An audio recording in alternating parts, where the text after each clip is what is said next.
Radhe friends, जय Shri Krishna. Veena Deepak Soni YouTube channel में आप सभी का स्वागत है। फ्रेंड्स, आज की वीडियो में हम जानेंगे कि संक्रांत से हम तुलसी जी की मांग भरने का नियम कैसे लेते हैं, यानी तुलसी जी को सिंदूर लगाने का नियम हम कैसे लेते हैं, इस नियम को पूरा साल हम कैसे निभाते हैं और फिर एक साल के बाद इस नियम का हम उद्यापन कैसे करते हैं। तो देखिए, संक्रांत से बहुत सारे नियम लिए जाते हैं। कुछ लोग इसे तुलसी जी की मांग भरने का नियम बोलते हैं, तो कुछ लोग इसे तुलसी जी को सिंदूर लगाने का नियम भी बोलते हैं। तो चलिए अब मैं आपको बता देती हूँ कि तुलसी माता को सिंदूर लगाने का नियम नियम या तुलसी माता की मांग भरने का नियम हम कैसे लेते हैं। तो देखिए, मकर संक्रांति यानी संक्रांत के दिन सुबह सुबह जल्दी उठकर स्नान करने के बाद अगर आपने पहले से कोई नियम लिया हुआ है तो पहले उसका उद्यापन कर दे। एक नियम जो पहले से लिया होता है उसका उद्यापन करने के बाद ही हम नया नियम लेते हैं। तो पहले आप उद्यापन कर दें, उसके बाद हम तुलसी जी का पूजन करेंगे। जैसे आप रोजाना तुलसी जी का पूजन करते हैं, फिर उसी तरह से नियमित तुलसी जी का पूजन करना है। तुलसी जी के गमले को हम साफ कर लेंगे। तुलसी माता को जल सींच देंगे। यहाँ पर देखिए, हम तुलसी जी में जल सींच देंगे। उसके बाद तुलसी जी को तिलक करेंगे। तुलसी जी के सामने दिया जला देंगे। आप चाहे तो आप तिल के तेल का दिया जला सकते हैं या देसी घी का भी दिया जला सकते हैं। उसके बाद देखिए, हमें क्या करना है, हमें सिंदूर लेना है। तो कोई भी नई डिब्बी आपको सिंदूर की लेनी है, यानी नई सिंदूरदानी आप लेंगे और उसमें से एक चुटकी सिंदूर लेके आप तुलसी जी को समर्पित कर देंगे। तुलसी जी की मांग आप इसे भरें। तो देखिए, इस तरह से हमें आपको मैं अच्छे से दिखाती हूँ कि इस तरह से एक चुटकी सिंदूर लेना है और इस तरह से हम तुलसी जी की मांग भर देंगे। संकल्प करेंगे, आज से मैं नियम ले रही हूँ कि आज से एक साल तक मैं रोजाना आपकी मांग भरूंगी और एक साल के बाद इसका उद्यापन कर दूंगी। ऐसा संकल्प हम करने के बाद इसके बाद हम तुलसी जी की आरती करेंगे, अपनी पूजा पूर्ण कर लेंगे। अब इस दिन से लेकर आगे एक साल तक रोजाना में सुबह सुबह तुलसी जी का पूजन करेंगे। तुलसी जी की एक चुटकी सिंदूर से मांग भरनी होगी। पूरा एक साल तक यह प्रतिदिन हम तुलसी जी की मांग भरने, और किसी कारण से किसी दिन आप मांग नहीं भर पाते तो अगले दिन आप 2 बार मांग भर दें।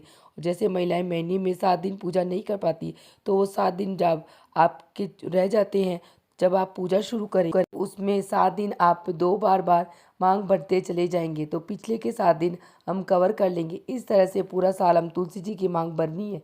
पूरा साल भरने के बाद अगली मकर संक्रांति को सुबह सुबह स्नान करके सबसे पहले तुलसी जी को जल चढ़ाएंगे। उसके बाद हम तुलसी जी को वस्त्र समर्पित कर देंगे। अगर आपके पास शालिग्राम भगवान है तो उनको भी वस्त्र समर्पित कर देंगे। तुलसी जी को हम चुनरी उड़ा देंगे। जब आप उद्यापन करें ना अगले 7, तो तुलसी जी को नई चुनरी उड़ा देंगे। उसके बाद तुलसी जी को तिलक करेंगे, यानी जैसे रोजाना हम तुलसी जी का पूजन करते हैं उसी तरह से हमें उद्यापन वाले दिन भी तुलसी जी का पूजन करेंगे। जिस दिन आप उद्यापन करें तो आप स्वस्तिक जरूर बनाएं और हल्दी से आप स्वस्तिक बनाएं, क्योंकि हल्दी से ना अगर कोई कीट पतंगा या कीड़ा हो लगे हुए होंगे तो गमले में ये सब भी खत्म हो जाएंगे। उसके बाद हम दिया जला लेंगे और देखिए, उद्यापन जिस दिन करेंगे उस दिन हमें तुलसी जी की मांग जरूर भरनी है। और मांग भरने के लिए आप एक डिब्बी रखिएगा। शुरू वाले दिन से जिस दिन अपनी तुलसी की मांग भरने का नियम जो लिया था, तुलसी जी को मांग भरने के लिए जो सिंदूरदानी रखी थी न, उसी से आप रोजाना मांग भरिएगा। अगर ये खत्म हो जाती है तो आप इसमें और सिंदूर डाल दीजिएगा। देखिए, हम इस तरह से मांग भरने देंगे तुलसी जी को। उसके बाद क्योंकि मकर संक्रांति को तिल चढ़ाना बहुत ही शुभ होता है, तो तुलसी जी को आप तिल जरूर चढ़ाएं। तो यहाँ पर हम तिल समर्पित कर देंगे। सुहाग का सारा सामान हमें तुलसी जी को समर्पित करना है, तो पूरे 16 श्रृंगार हम तुलसी जी को समर्पित करेंगे। और साथ में ही देखिए, अगर आपके पास फूल है तो आप फूल भी समर्पित कर दीजिए। अगर फूल नहीं है तो कोई बात नहीं, बगैर फूलों के भी आप पूजा कर सकते हैं। यहाँ पर मेरे पास फूल है तो मैं यहाँ पर फूल समर्पित कर दूंगी। इसके साथ ही भोग समर्पित कर देंगे। भोग में आपके कोई भी मिठाई समर्पित कर सकते हैं, कोई भी फल समर्पित कर सकते हैं। इसके बाद हम तुलसी जी को भोग समर्पित कर देंगे।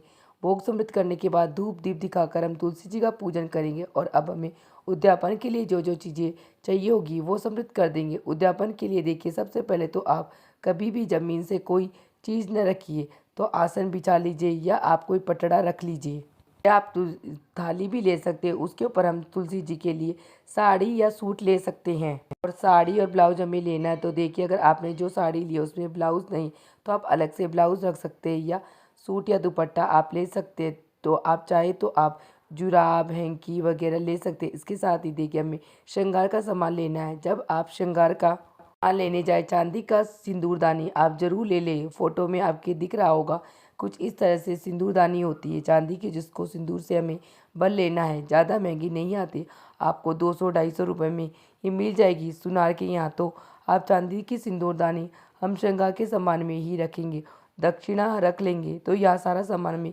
तुलसी जी के लिए लेना है।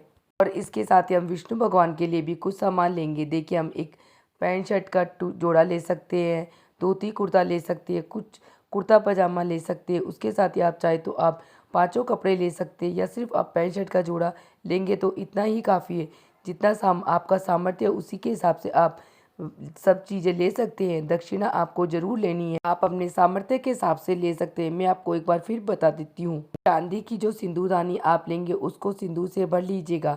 साथ ही कोई भी मिठाई आप ले लीजिएगा। मिठाई ले सकते हैं, रेवड़ी ले सकते हैं, मूंगफली ले सकते हैं, यानी खाने के लिए कोई भी चीज़ आपको ले सकते हैं, खाने का सामान ले सकते हैं।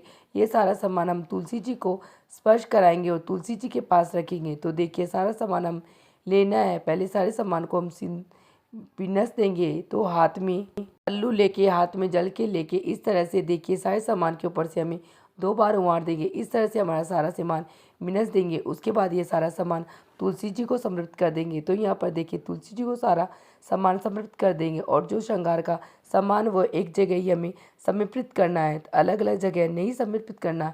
एक डलिया में सारा श्रृंगार सामान डाल के आपको समर्पित करना है।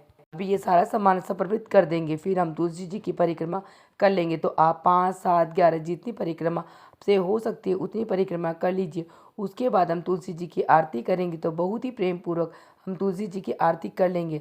आरती करने के बाद हम हाथ जोड़कर तुलसी मैया से पूजा में रही कमियों के लिए क्षमा याचना करेंगे और अपनी मनोकामना को पूर्ण करने के लिए प्रार्थना करेंगे। इस तरह से हमारा जो पूजन है वो कंप्लीट हो जाएगा। उसके बाद जो भी हमने सामान चढ़ाए ये हम दान कर देंगे। तो देखिए, आप ये सारा सामान अपनी सासू जी को दे सकते हैं, अपनी ननद को दे सकते हैं, या अपनी जेठानी को दे सकती, या फिर आप पंडित को भी ये सारा सामान दे सकते हैं। यानी या यह जो सामान आप देंगे वह महिला सुहागन होनी चाहिए। तो आप अपनी सास को, जेठानी को, ननद को, किसी को भी दे सकते हैं, या मंदिर में किसी पंडिताइन को भी दान कर सकते हैं। यह सारा सामान हमें दान करने के बाद आपका उद्यापन पूर्ण हो जाएगा।